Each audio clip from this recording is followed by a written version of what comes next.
مسلمانوں نہ گھبراؤ خدا کی شان باقی ہے، مسلمانوں نہ گھبراؤ خدا کی شان باقی ہے، ابھی اسلام زندہ ہے، ابھی قرآن باقی ہے۔ عجب نہیں کہ بدل دے اسے نگاہ تیری، عجب نہیں کہ بدل دے اسے نگاہ تیری، بلا رہی ہے تجھے ممکنات کی دنیا۔ محترم سامعین کرام، آج آپ حضرات کے سامنے میں اس پرنور متبرک محفل میں متبرک کتاب قرآن کریم کی عظمت اور فضیلت پر روشنی ڈالنے کی جسارت کر رہا ہوں۔ میں اس سرچشمہ رشد و ہدایت کو منبع حکمت و شریعت کی تذکرہ کرنے جا رہا ہوں، جس کی حفاظت کی ذمہ داری رب کائنات نے لی ہے۔ ارشاد ربانی ہے اِنَّا نَحْنُ نَزَّلْنَا الذِّكْرَ وَإِنَّا لَهُ لَحَافِظُونَ۔ ترجمہ کہ ہم نے اس قرآن پاک کو نازل کیا اور ہم اس کی حفاظت کرنے والے ہیں۔ امید ہے کہ آپ حضرات غور سماعت فرمائیں گے۔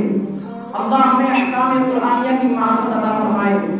جب اہل مکہ نے قرآن کریم کو کلام اللہ کے خطاب سے نہیں نوازا اور معجزہ ہونے کا انکار کر دیا، اس کتاب کا انکار کیا جس کے بارے میں ارشاد ربانی ہے لا ریب فیہ، کہ اس میں کوئی شک و شبہ نہیں، تو رب کائنات نے تمام فصحاء عرب و علماء عرب سے تحدی اور چیلنج کیا کہ تم ایک دو نہیں بلکہ بہت سارے مل کر بھی اس قرآن کے جیسی ایک چھوٹی سی صورت پیش کر دو۔ اگر تم اپنے قول میں صادق ہو تو لا کر دکھاؤ۔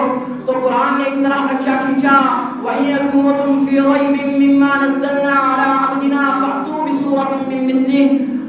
ترجمہ کہ اگر تم لوگ اس چیز میں شک کرتے ہو جو ہم نے اپنے بندے محمد صلی اللہ علیہ وسلم پر نازل فرمایا تو تم اس کی جیسی ایک چھوٹی سی آیت پیش کر دو۔ فصحاء عرب نے لاکھ کوششیں کی لیکن آخر میں عجز کا اظہار کیا۔ امرؤ القیس جو عربی کا بہت بڑا شاعر تھا، جب اس نے اِنَّا أَعْطَيْنَاكَ الْكَوْثَرَ کی صورت کو باب کعبہ پر دیکھا تو پکار اٹھا کہ خدا کی قسم یہ کسی بشر کا کلام نہیں۔ شیدائان اسلام آیا حضرات کو عظمت قرآن سناتا ہوں۔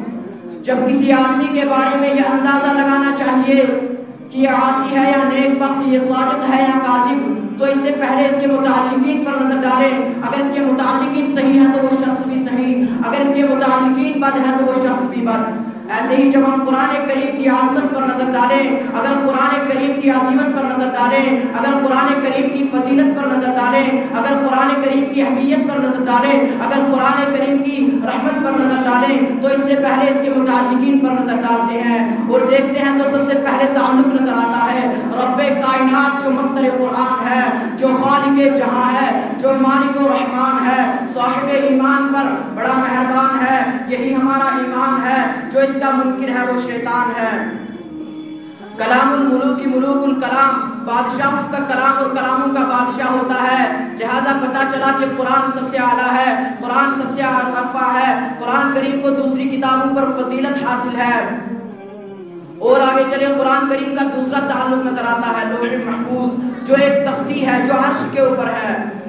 غور کریں، جو عرش کے اوپر ہو، جس کی رفعت میں کسی کو کیا شک ہو سکتا ہے، جس کی فضیلت میں کسی کو کیا شک ہو سکتا ہے۔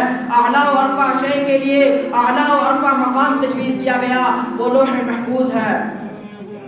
اور آگے چلے قرآن کریم کا تیسرا تعلق نظر آتا ہے لیلۃ القدر، کیونکہ لوح محفوظ سے قرآن کریم کو آسمان دنیا پر اسی رات میں لایا گیا۔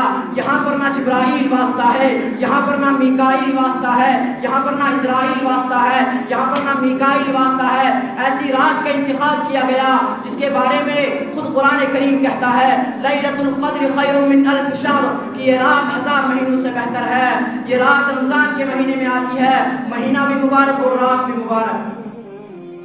ایسے ہی ہمیں پتہ چلتا ہے کہ قرآن کریم کو زمانے کے اعتبار سے بھی فضیلت حاصل ہے۔ اور آگے چلے قرآن کریم کا چوتھا تعلق نظر آتا ہے حضرت جبرائیل جو سید الملائکہ ہے، جس کو تمام فرشتوں پر فوقیت حاصل ہے، جس کو قرآن کریم نے رسول کریم کا خطاب دیا، جس کو قرآن نے کہا ذی قوت عند ذی العرش مکین، قوت والا، عرش کے مالک کے پاس درجہ پانے والا کہا، جس کے بارے میں قرآن نے کہا ذی قوت عند ذی العرش مکین، سب کا مانا ہوا وہاں کا معتبر کہا۔ اس فرشتے کی فضیلت میں کوئی شک کر سکتا ہے جس کو قرآن نے قوت والا قرار دیا، جس کو قرآن نے عزت والا قرار دیا۔ اعلیٰ و ارفع شے کے لیے اعلیٰ و ارفع مقام تجویز کیا گیا۔ اور آگے چلے قرآن کریم کا پانچواں تعلق نظر آتا ہے مکہ و مدینہ، یہ زمین کا وہ حصہ ہے جہاں پر زمین کی ابتدائی ہوئی۔ یہ زمین تمام زمینوں پر فوقیت رکھتی ہے، فضیلت رکھتی ہے۔ اور آگے یہاں پر جس جگہ پر جنگ و جدال کرنا حرام ہے یہ جگہ دارالامن ہے۔ اور آگے چلے قرآن کریم کا چھٹا تعلق ہے قلب ماہ رسالت صلی اللہ علیہ وسلم، وہ قلب جس کو آب زمزم سے 4 مرتبہ دھویا، وہ قلب جس کو زمزم سے بچپن میں دھویا گیا، زمزم سے جس کو 30 سال کی عمر میں دھویا گیا، زمزم سے جس کو غار حرا میں دھویا گیا، زمزم سے جس کو معراج کے وقت دھویا گیا۔ سبحان اللہ سبحان اللہ، اس فرشتے کی فضیلت میں کوئی کیا شک کر سکتا ہے۔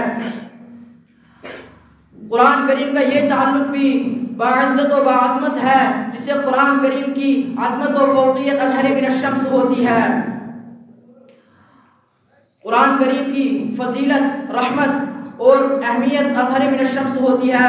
قرآن کریم کا ایک تعلق امت محمدیہ سے بھی ہے جس کو امت خیر کہا گیا۔ میں چند الفاظوں پہ اپنی تقریر کو مکمل کرتا ہوں۔ وآخر دعوانا الحمدللہ۔